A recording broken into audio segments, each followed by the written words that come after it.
ചരിത്രം അത് പാർട്ടി ഓഫീസിൽ പണ്ട് പറഞ്ഞിരുന്നത് മാത്രമല്ല എന്ന് ജനങ്ങൾക്ക് മനസ്സിലായിരിക്കുന്നു.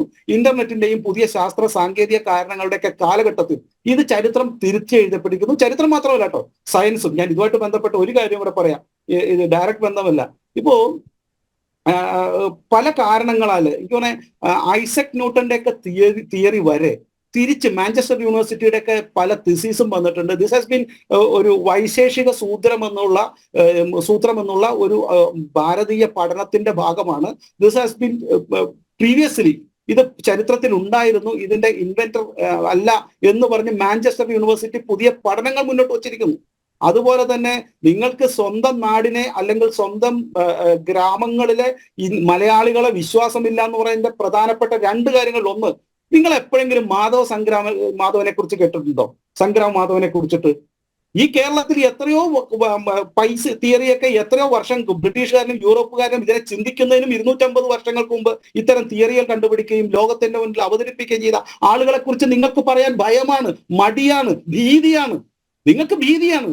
ഞാൻ ഒരു കാര്യം ചോദിച്ചോട്ടെ, നിങ്ങൾ ഇത്തരത്തിലുള്ള കാര്യം പോട്ടെ, ഈ കേരളത്തിൽ നിന്നല്ലേ ആദ്യത്തെ സ്വാതന്ത്ര്യ സമര സേനാനി ഒരു ബ്രിട്ടീഷുകാരനെ വെടിവെച്ച് കൊന്നത്? ഇന്ന് നിങ്ങൾക്ക് പേര് പറയാൻ പറ്റുമോ? അദ്ദേഹത്തിന്റെ ഫോട്ടോ ഉണ്ടോ? അദ്ദേഹത്തിന്റെ ചരിത്രമുണ്ടോ? അദ്ദേഹത്തെ എന്തെങ്കിലും നിങ്ങൾ അംഗീകരിച്ചിട്ടുണ്ടോ? വാഞ്ചിനാഥൻ എന്നുള്ള മലയാളിയല്ലേ ആദ്യമായിട്ട്, അല്ലെങ്കിൽ ഇന്ത്യൻ ചരിത്രത്തിൽ പലരെക്കാൾ മുൻപ് തന്നെ ഒരു ബ്രിട്ടീഷുകാരനെ വെടിവെച്ച് വന്നത്? ഏതെങ്കിലും കാലഘട്ടത്തിൽ UDF കമ്മ്യൂണിസ്റ്റുകാരനോ കോൺഗ്രസ്സുകാരനോ അദ്ദേഹത്തെ ആരാധിക്കുവാനോ അദ്ദേഹത്തെ മുന്നോട്ട് വെക്കാനോ അദ്ദേഹത്തിന്റെ ഒരു പ്രതിമ പോയിട്ട് ഒരു ഫോട്ടോ എങ്കിലും മര്യാദയ്ക്ക് വരച്ചു വെക്കാൻ നിങ്ങൾ തയ്യാറുണ്ടോ? അപ്പൊ ഞാൻ പറഞ്ഞു വരുന്നത്, കേരളത്തിന്റെ ചരിത്രത്തെ എന്ന് പറയുമ്പോൾ ഉടനെ മനുസ്മൃതിയിലേക്ക് പോകേണ്ട സർ, മനുസ്മൃതിയിലേക്ക് പോകേണ്ട. ഈ കേരളത്തിന്റെ യഥാർത്ഥ ചരിത്രത്തെ, യഥാർത്ഥ നായകന്മാരെ, അതുപോലെ തന്നെ ഈ ഇങ്ങോട്ട് വന്ന ടിപ്പുവിനെ ഈ കൊച്ചിയുടെ തീരത്ത് വെച്ചിട്ട് ആലുവയിൽ വെച്ചിട്ട് വെട്ടി ഓടിക്കപ്പെട്ട നേതാക്കളെ, അല്ലെങ്കിൽ അന്നത്തെ സ്വാതന്ത്ര്യ സമര സേനാനികളെ ഈ ബോൾഗാട്ടി പാലസിൽ വെച്ചിട്ട് ആ ബോൾഗാട്ടി പാലസിൽ താമസിച്ചിരുന്ന ബ്രിട്ടീഷുകാരെയും മറ്റുള്ള വിദേശികളെയും ആക്രമിച്ച് കീഴ്പ്പെടുത്തിയ നൂറുകണക്കിന് ആളുകളെ നിങ്ങളുടെ ചരിത്രം മറന്നുപോയി. ഇന്ന് കേരളത്തിലെ ജനങ്ങൾ ഓർക്കുന്നുണ്ട്. ആ ചരിത്രം പുറത്തേക്ക് വരണമെന്ന് അവർ ആഗ്രഹിക്കുന്നുണ്ട്. May be they are minorities. പക്ഷെ ഒരു കാര്യം ഉറപ്പാണ്, നിങ്ങൾ ഈ മുന്നോട്ട് വെക്കുന്ന ആശയം പഠിച്ചുകൊണ്ടിരിക്കുന്ന ജനങ്ങളല്ല, ഒരു സംശയവുമില്ല. അത് ഗണപതി വട്ടമാണെങ്കിൽ അങ്ങനെ, അതല്ല ഇപ്പൊ കൊച്ചിയും തൃശ്ശൂരും പോലുള്ള മാറ്റമാണെങ്കിൽ അങ്ങനെ. ഈ കേരളം മുന്നോട്ട് വെക്കുന്ന ഒരു ചരിത്രബോധം, അത് നിങ്ങൾ ഈ ഉദ്ദേശിക്കുന്ന നിങ്ങളുടെ രാഷ്ട്രീയ സംഹിതയ്ക്കകത്ത് നിന്നുകൊണ്ട് നിങ്ങൾ ചിന്തിക്കുന്നത് പോലെ തന്നെ ജനങ്ങൾ ചിന്തിക്കുന്ന കാലം കഴിഞ്ഞു. ജനങ്ങൾക്ക് ഇവിടെ ലോകത്തിന്റെ മുൻപിൽ ആശയമായാലും പുസ്തകമായാലും ജ്ഞാനമായാലും വിജ്ഞാനമായാലും എല്ലാം തുറന്നിട്ടിരിക്കുകയാണ്. അതുകൊണ്ട് അവർ പഠിക്കും, അവർ കാര്യങ്ങൾ കേൾക്കും. നിങ്ങൾ പറയുന്ന വിഡ്ഢിത്തങ്ങൾ നിങ്ങൾ തന്നെ ദയവായി തുറന്നു പറയാതിരിക്കുക. കാരണം ജനങ്ങൾക്ക് കാര്യങ്ങൾ മനസ്സിലാകും. ഇത്തരത്തിലുള്ള പഠനങ്ങൾ ധാരാളം നടക്കുന്നുണ്ട്. അത് ചരിത്ര പുസ്തകത്തിന്റെ പേരിൽ മാത്രമല്ല, സ്ഥലനാമങ്ങളുടെ പേരിൽ മാത്രമല്ല ഇത്തരത്തിലുള്ള സങ്കുചിത വാദം. അതല്ലെങ്കിൽ തങ്ങൾ പറയുന്നത് നെഹ്റു സൃഷ്ടിച്ചത്, കോൺഗ്രസ് സൃഷ്ടിച്ചത്, പണ്ട് കമ്മ്യൂണിസ്റ്റുകാരുടെ പിന്തുണയോടുകൂടി ചില ചരിത്രകാരന്മാർ എഴുതി വെച്ചത്, ഇത് മാത്രമാണ് ശരി എന്ന് വിശ്വസിക്കുന്ന കാലം കഴിഞ്ഞു. ഇത്തരം മണ്ടത്തരങ്ങൾ അല്ലെങ്കിൽ തങ്ങൾ വിശ്വസിക്കുന്ന കാര്യങ്ങൾ പൂർണ്ണമായി ശരിയെന്ന് നിങ്ങൾ വിശ്വസിക്കാതെ അതിനെക്കുറിച്ച് പഠനം നടത്തുകയും യഥാർത്ഥ സത്യം എന്താണെന്ന് മനസ്സിലാക്കുകയും ചെയ്യുക.